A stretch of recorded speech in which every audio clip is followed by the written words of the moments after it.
The Marvel Cinematic Universe really became a thing. A great big thing. It hit heights that no other property had ever done. It had over 20 interconnected films with various stories told over the course of many, many years. But all good things must come to an end. There will be blame thrown around everywhere when things start to spiral downward, as I expect they will. You can bet that the fans, obviously, will be blamed as part of the new game that was created when Agenda was inserted over, good storytelling. Marvel can talk all they want about escapism, but they sure haven't delivered on that since the film Endgame, especially in the TV products. Let's talk about the up-and-coming, potentially underperforming films that are going to be coming out this year. There are 4, or maybe more, depends on how you count. Here we go. Ladies and gentlemen, hiss and foes, welcome to the Culture Casino!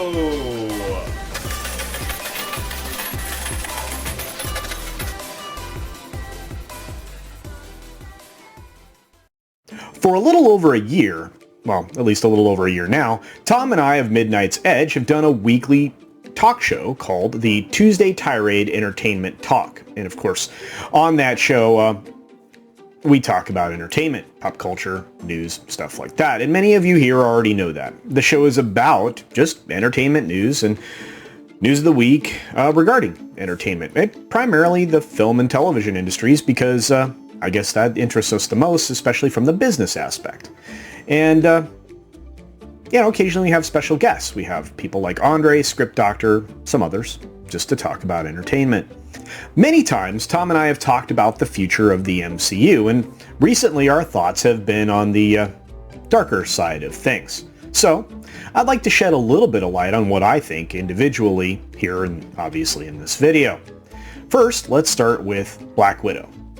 The day and date release of Black Widow isn't a good sign. I don't think it's a good sign at all, but again, that's my opinion. This is Disney's way of protecting a film that they're going to want to claim is successful. Because guess what? They actively hide their performance of anything on Disney+. They'll talk about it being, oh, this is the most successful thing we've ever had. This got the most views, blah, blah, blah. Can you truly believe them? They're being investigated currently for some financial misreporting. So, Anyway, this film also suffers from its main weakness, which I'm sure you will agree. We already know the end of the story, and it doesn't end well. This film is at least 6 or 7 years overdue now, maybe more. And that's the least of what these issues are, I believe. Well, believe that or not, I think there's far worse problems. First of all, lots of bad buzz had been happening around the film, and the leaks that had been out there for a while indicated that there was political messaging in the film, and that the characters had been changed. The projections for the film had also slid a bit before its original theatrical release date, which also isn't a good sign. When they start to slide, it means there's some problems. This film was also the backdoor way to bring in a new Black Widow to solve that problem that they created, in the course of, bringing us into Endgame. Strangely enough, no one wants a new Black Widow. In fact, it highlights the bigger problem for Disney and Marvel. No one wants new actors in any of these roles. Much like the comic books, the actors are tied to their characters. The characters are supposed to be static. Nearly every time a new representation of a character comes along, there is pushback from the audience. I can't even tell you how many times they've rebooted specific characters in the last 20 years that just were trying to replace others that they considered a problem because they didn't fit in with political messaging. But we'll move on. Now, Captain America is always Steve. Always. And he looks a certain way. And he acts a certain way. And he thinks a certain way. He's actually the MCU's version of a Boy Scout. And there's only one actor that plays Captain America, Chris Evans. The same holds true for Black Widow. Black Widow is always Natasha, at least for the audience, and that is always ScarJo. This film could be a theatrical disappointment. I think it will be. I estimate it will break even, maybe, but if word of mouth reveals a bad film, people are going to avoid it. People will wait past the premiere access on Disney Plus and watch it when it's included with their regular subscription. Shang-Chi, on the other hand, has an entirely different problem. The film that was specifically created for the Chinese market by Disney's crack team of alienators, I like to call them, it doesn't look like it's going to get a China release. I don't think it's gonna. This is very bad news for Disney. Lots of money was wasted on political posturing for a market that will likely never see it. It probably won't be a huge hit anywhere else, and it certainly won't be a blockbuster that they were looking for this summer. Of course, dates are moving, so who knows if it's going to stay where it is. Now we take a look at The Eternals, which just got a cryptic trailer release, or I guess it's a teaser trailer, so sometimes those are a little cryptic. But it seems very consistent with some very unflattering leaks that we've all heard about at this point. And let's be honest, they presented this film as a way of swapping the heck out of every character and their interests, let's say. And everything I'd heard seems to be confirmed at this point, and it disappoints me. At the same time, to be honest with you, I'm not surprised. All early marketing and presentation, as I mentioned, was setting up this film as a diversity extravaganza with a barely coherent story. I guess that's confirmed now. The biggest disappointment for this film, however, is it won't make it into China. Not at all. Not even with the heavy editing that they do for the Chinese market, where they're trying to steer away from all the political garbage that they force feed us here in the United States. Disney has really stepped in it with this one, and I'm not sure they will be able to convince the CCP to change their mind. Ever. Ever. The government has taken the words of the newly minted greatest director ever, Chloe Zhao, from the past and shut its doors to anything that she's attached to. And I mean anything. So, there's two films that will likely underperform right there. Finally, we have Spider-Man No Way Home, and this film could actually benefit from the delays that it suffered over the course of the global crisis. So that delay may have helped it. That and the December release date will, I don't know, maybe make it successful, marginally successful. Plus the leaks of the returning characters that have been out there for a while. Those are not really leaks, those were planted. Those character cameos could generate a lot of buzz. But it could also suffer from some early word of mouth if some of the rumors are true about the film's direction. This seems to be a recurring theme. This one is kind of a wait and see for me, but again, with Sony and John Watts in on it, it may be okay.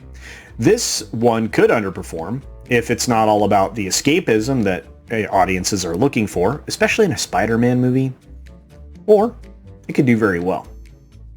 We'll have to see. Beyond that, the only film in the future that may be okay would be Doctor Strange in the Multiverse of Madness. It will attempt to pick up where No Way Home has left off, and of course that film had to be slightly altered. Actually, there was a lot of alterations done to Doctor Strange because of the political agenda and poor storytelling in the WandaVision television series. That's odd, right? In fact, if that poor storytelling actually spills over from the Wanda television series, WandaVision, whatever, Doctor Strange could also have an uphill battle. It seems you get punished for poor storytelling. Who'd have thunk it? There's little hope, of course, for films like Thor: Love and Thunder, based on all of the media presentations, everything that's associated with the film, and, everything that the actors have been saying. I mean, you have two actors that have just basically come out, hating half of their audience. But to be honest with you, the saving grace could be the villain here, Christian Bale, who is cast as Gore the Butcher. So maybe that'll be good. But, I don't know. That's a lot to ask for a villain to carry an entire film.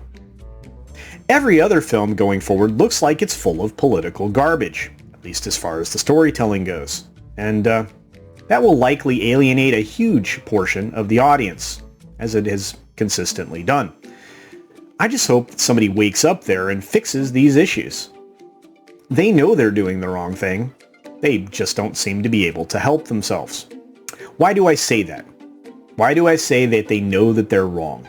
Well, they're using our language now, trying to claim to be all about escapism. They're doing their very best to try to bring back the audiences that they've alienated. The audiences that their actors have alienated. The audience that their creators have alienated.